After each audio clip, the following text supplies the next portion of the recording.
कृपया सहयोग के रूप में हमारे चैनल को सब्सक्राइब करें, वीडियो को लाइक, कमेंट व शेयर करने की कृपा करें ताकि हमें आगे कुछ और नया करने की प्रेरणा मिले और आप इस शांति और नैतिकता की उपलब्धि के यज्ञ में सहयोग दें।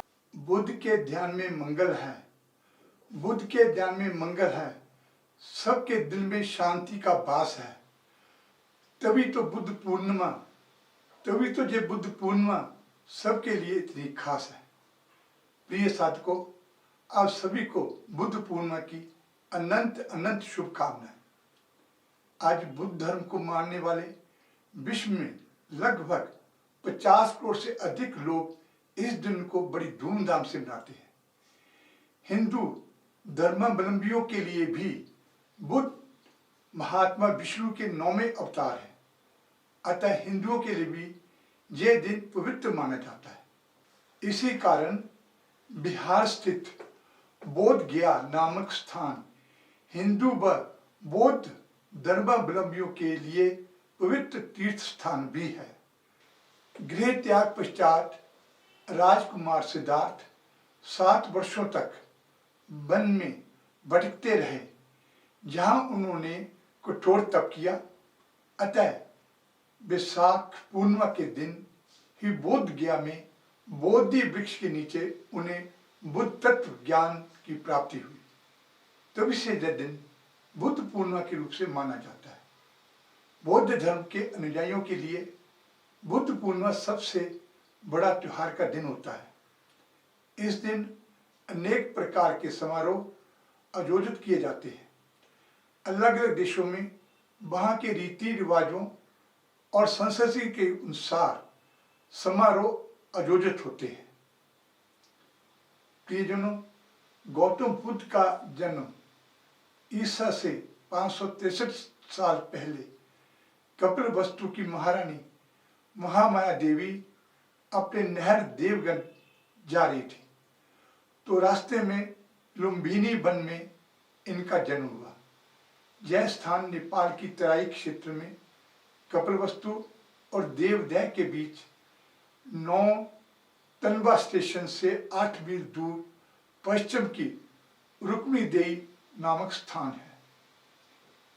उनका नाम सिद्धार्थ रखा गया। उनके पिता का नाम सुशोधन था। जन्म के 7 दिन बाद ही मां का देहांत हो गया।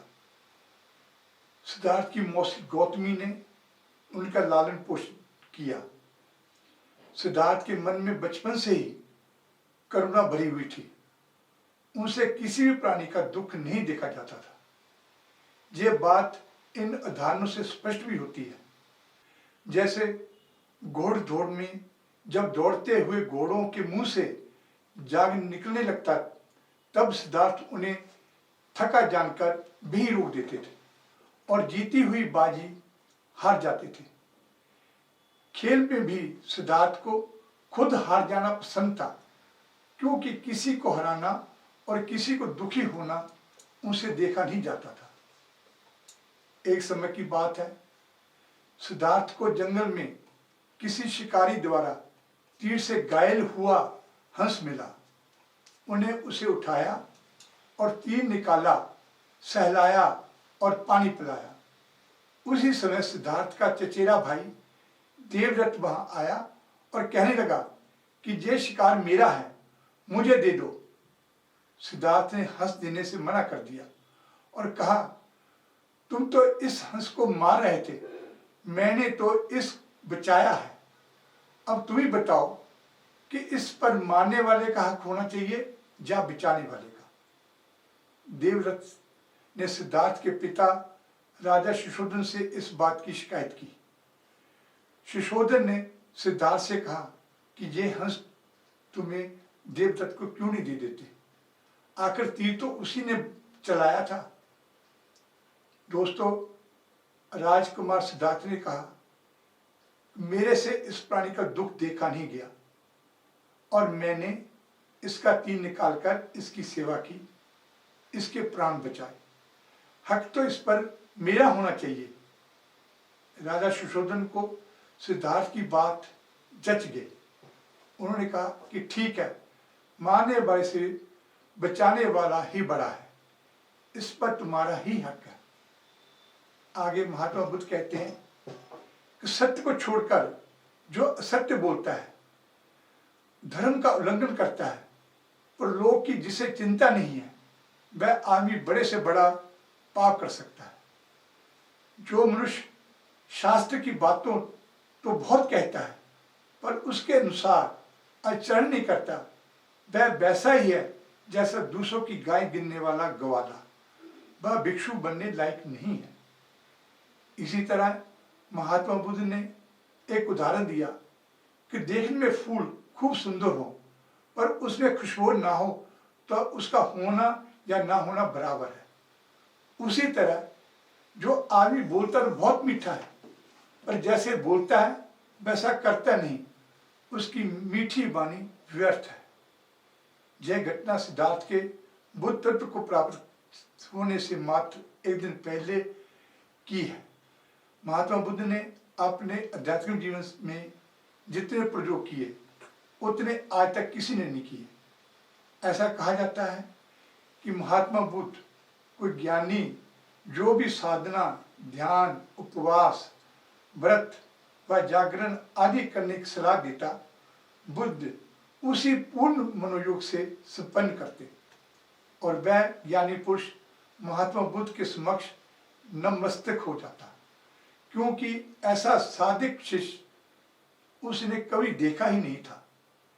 जब महात्मा बुद्ध उपवास का प्रयोग कर रहे थे, अन्न का केवल एक दाना ही पूरे दिन में खाते थे, उनकी काया दैवीय अवस्था में पहुंच गई और शरीर पूरी तरह से लगभग ऊर्जा रहित हो गया था।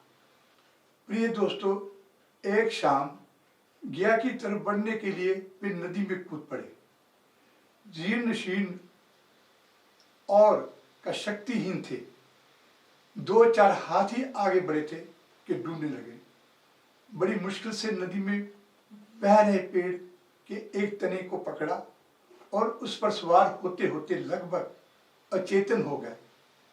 परंतु महात्मा बुद्ध के कुछ शिष्य दूर से जब ये दृश्य देख रहे थे तो उन्हें बड़ी निराशा हुई और कहा कि जो व्यक्ति नदी पार नहीं कर सकता वह हमें भव सागर से कैसे पार कराएगा, और वे शिष्य बुद्ध को छोड़कर भाग गए। परंतु महात्मा बुद्ध को पता भी नहीं लगा कि वह दूसरे किनारे पर पहुंचे। चेतना लौटने पर धीरे धीरे वहां से चले और एक शिलाखंड पर आकर लेट गए और आकाश को देखने लगे। अभी रात थोड़ी बाकी थी, सितारे आसमान में डूब रहे थे और अब आखिरी सितारा पूरे आकाश में रह गया था। आखिरी सितारे को डूबने में कुछ समय लगता था। इस तरह महात्मा बुद्ध ने उसे अपलक निहारते रहे। जब वह तारा डूबा तो बुद्ध उठकर बैठ गए और तत्क्षण बुद्ध तत्व का प्राप्त हो गया। वो फटते ही एक जवान कन्या अपनी मन्नत पूरी हो जाने के कारण सुबह सुबह शिलाखंड के निकट वृक्ष पर खीर चढ़ाने आई थी। उसने पेड़ के नीचे एक जटाधारी कृष्णकाय व्यक्ति को देखा। उसे लगा कि पेड़ का देवता आज खुद प्रकट हो गया है। उसने खीर का कटोरा महात्मा बुद्ध के हाथों में दिया और अपनी मन्नत पूरी होने का धन्यवाद भी किया। महात्मा बुद्ध को बात समझते देर न लगी। उन्होंने पूछा, बालिका तुम्हारा नाम क्या है? कन्या का नाम सुजाता था। वह दलित कन्या थी। बुद्ध को खीर खाता देख शेष 2-4 शिष्य भी जो साथ थे भाग खड़े हुए।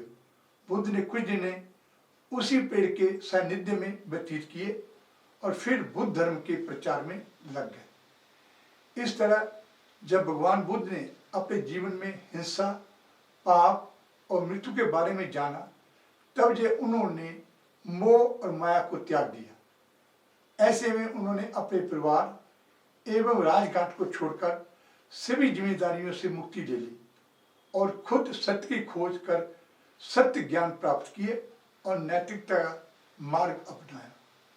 जाति पाति छोड़कर समानता को अपनाया। जय सभी महात्मा बुद्ध के जीवन के कुछ प्रमुख घटनाओं में संबंधित है। इसी कारण हर वर्ष वैशाख की पूर्णिमा महात्मा बुद्ध के जन्मतिथि को बुद्ध पूर्णिमा के रूप में मनाई जाती है। भारत के अलावा कंबोडिया, नेपाल, जापान, चीन, मलेशिया, श्रीलंका, म्यांमार, इंडोनेशिया आदि कई देशों शामिल हैं जो इस दिन बुद्ध पूर्णिमा मनाते हैं। गौतम बुद्ध की मृत्यु 483 वर्ष पूर्व कुशीनारा, आज कुशीनगर में हुई थी। उस समय उनकी उम्र 80 वर्ष की थी, लेकिन उनकी मृत्यु के मत में बुद्ध, बुद्धिजीवी और इतिहासकार एक मत नहीं है, क्योंकि बुद्ध धर्म संस्थापक महात्मा बुद्ध का जन्म, मृत्यु और बौद्ध ज्ञान इसी दिन मिला था। इस तरह दोस्तों, हर दिन आपके जीवन में आए, हर दिन आपके जीवन में आए सुख शांति का समाधान। श्रद्धा अहिंसा के दूत को आज तहे दिल से है प्रणाम। श्रद्धा अहिंसा के दूत को आज तहे दिल से है प्रणाम। Indian peace mission, international peace mission एवं आईपी मीडिया परिवार की ओर से सभी विश्व के नागरिकों को बुद्ध पूर्णिमा की हार्दिक शुभकामनाएं देता हूं और अनुरोध करता हूं कि महात्मा बुद्ध द्वारा बताए गए सिद्धांतों का पालन करें एवं अपने जीवन को नैतिक बनाएं, ताकि आपका जीवन सुखमय और संतोषजनक हो। अंत में मैं कहूँगा कि सबका साथ देते रहो, सबका साथ देते रहो।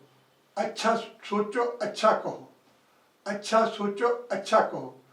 प्रेम की धारा बनकर बहो। सभी को बुद्ध पूर्णिमा की शुभ हो, सभी को बुद्ध पूर्णिमा शुभ हो।